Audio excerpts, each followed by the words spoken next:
What? In the Zlatan Ibrahimovic even was that goal? This goal looks straight out of a 2012 international friendly. Ryusei Shido has officially made it 3-2 in favor of the U20 Japan. This man has achieved flow state, also known as the zone. This goal was so good that he struck fear into the Blue Lock 11. Like, Isagi literally walked up to Ego and told him, "Nigga, you're the coach, we're losing, do something. These niggas are scoring bicycle kicks from the halfway line. At this rate, we're going to lose. Something's gotta change." Then you get Ego talking about some rest assured, Blue Lock has already won. You Blue Lock players have already showed the world your talent. You have showed the world what you're capable of. After this game, players like you will be scooped up by top universities, and someone like Rin could probably even get a contract. You see, from here on out, Japanese football has changed forever. But then Isagi's whole demeanor changed. He wasn't trying to hero that. Man was talking about some "I don't care. I wanna win here and now. Losing's the same as dying." Whoa, calm down, Isagi. It can't be that serious. This man was tweaking on the spot. Like, even Henry gave him a side eye there. And why is his aura green? This fart-looking aura. Like, look at Ego right now. He's holding his breath. He knows it sticks.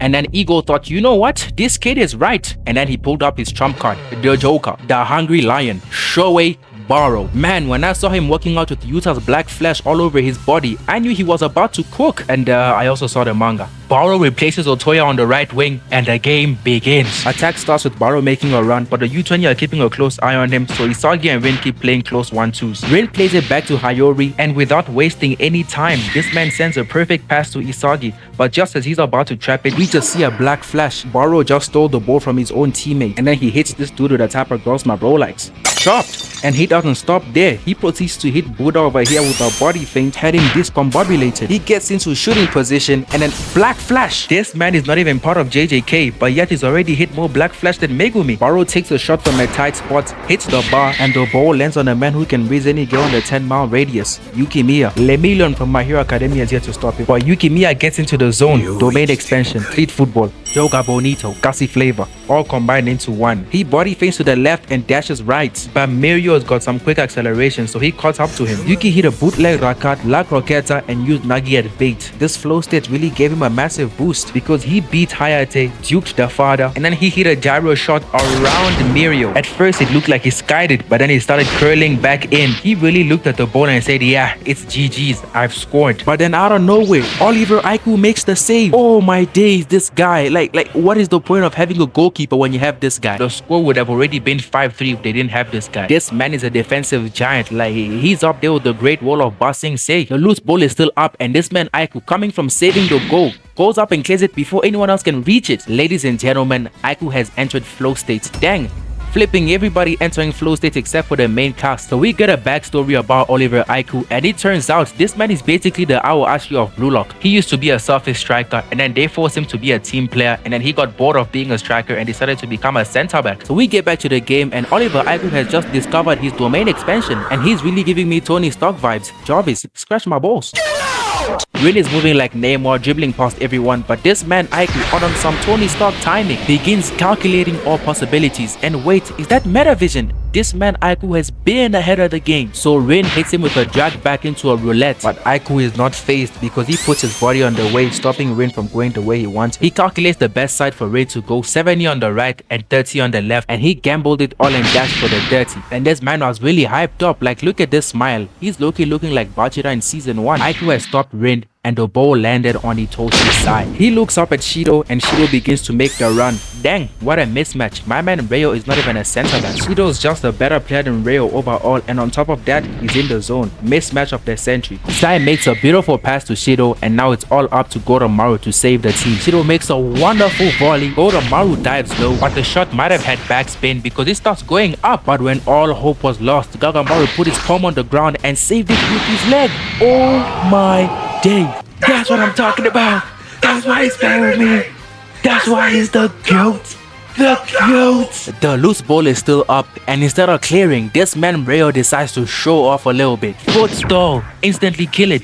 Left tap into a jumping turn. Nice to meet you, Japan. My name is Mikage Ryo, and then he makes a wonderful pass to his boyfriend. And I was so happy to finally see Ryo have his moment in this game because he has consistently been in my top 3 favorite characters in this show. He's such a good player, and yet the show just doesn't let him be as good as he could be. Satoru Gojo has the ball and bluelock are running up for a counter attack. Nagi plays the ball to Isagi and Baro makes a run in behind. Isagi plays Rin and Rin drops it down for Karasu. Karasu plays it to Isagi and Isagi plays it forward towards Nagi, but Nah, play the pass again. What the hell? Not even Kevin De Bruyne could pull this pass off. Isagi is making a run and Nagi lays it in front of him so he can unleash the direct shot. But just as he's about to take the shot, Sai tracks back and knocks him off balance. Isagi can't shoot anymore, but he can still pass. And on the opposite flank, Rin shows up and is wide open. Isagi makes the pass to Rin, and just as he's about to take the shot, Aiku comes in to block the final route. And just as all hope was lost, out from the darkness, one man was up to the task. The only man that can force a goal when there is no goal. The only man with cursed energy. The one and only,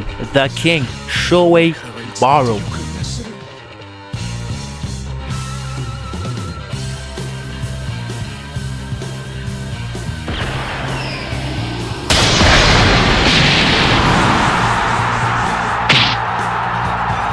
That's why he's the GOAT. The GOAT. Shohei Baro has just scored a fantastic goal. Say that again?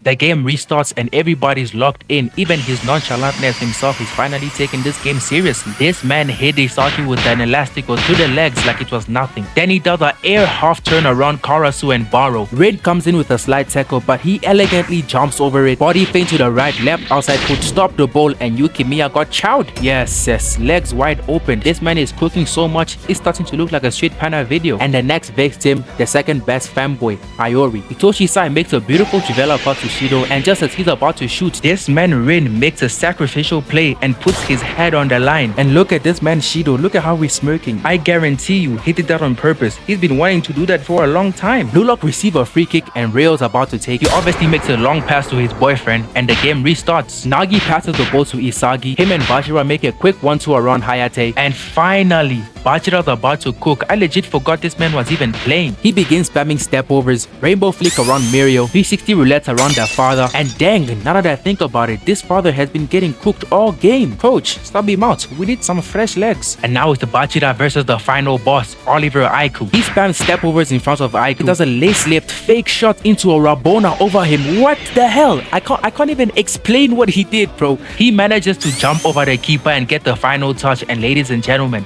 Bachira's first goal. What? Nah, they really robbed my goats. Kaneshiro, what are you doing? Aiku plays the ball to Sai and they're ready to counter attack. Sai plays the ball to one of their no-names, and for once, they finally put in some work. That fox looking guy takes the shot, but it is blocked by Ryo. The loose ball is up and it falls to send. And as this man was about to shoot, I just knew there was no danger there. That is just how much of a fraud he is. This guy is somebody. The loose ball lands on Itoshi's side and he just puts it on a plate for Oliver Aiku to finish. Bear in mind, we just found out he used to be a striker. Aiku takes a magnificent shot, but luckily for us, Rin is here to block it. Holy! It's a corner kick and Rin thinks Sai is going to cross it to Aiku. Sai takes the cross and this pass curves past Aiku and goes to Ryusei Shido. We are cooked. And just as Shido's about to take the finishing shot, Isagi appears out of nowhere and intercepts the ball. The loose ball lands on Haroriyo and it's another counter attack. Rin begins crashing out because Isagi and everybody else are able to keep up with him, which is just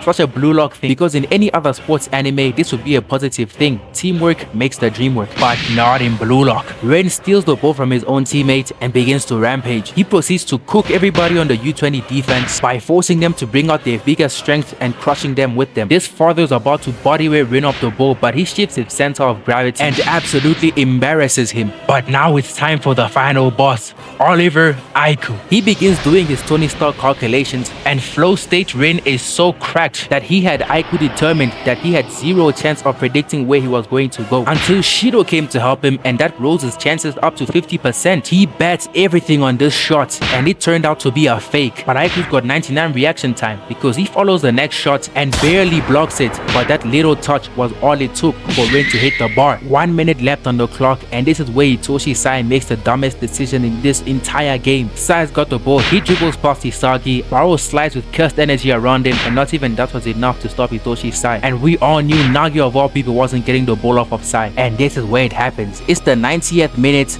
3-3 on each side, you're in your own half, and this man Sai is busy calling ISO on Rin. What the hell? Worst decision in the match. But hey, without that decision, we wouldn't be able to see what comes next. Ladies and gentlemen, the final matchup, the battle of the geniuses. Itoshi Rin versus Itoshi Sai. Sai does a heel flick, heel tap over Rin. They both chase the ball, try and body weight each other off it. Sai shields him away, does a drag back, damn near turns into a goal and takes it a little bit serious. Then he tries to beat Rin with the same hocus pocus he has previously used to beat him earlier today. But this time, Rin got the better of him. The loose ball is up. Oliver Aiku tries to head it away, but it is just way too out of reach. And ladies and gentlemen, the only man who believed in Rin and didn't track back, Yoichi Isagi, delivers the final shot.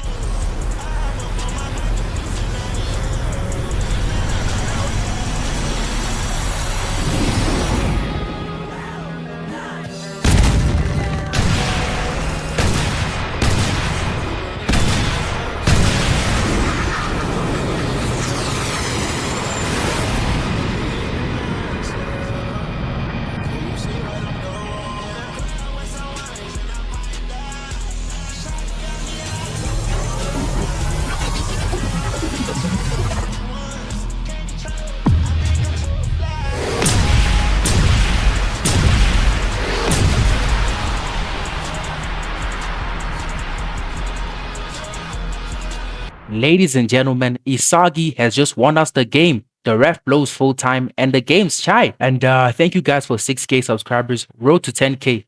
Face reveal at 10k? Maybe? I don't know, maybe.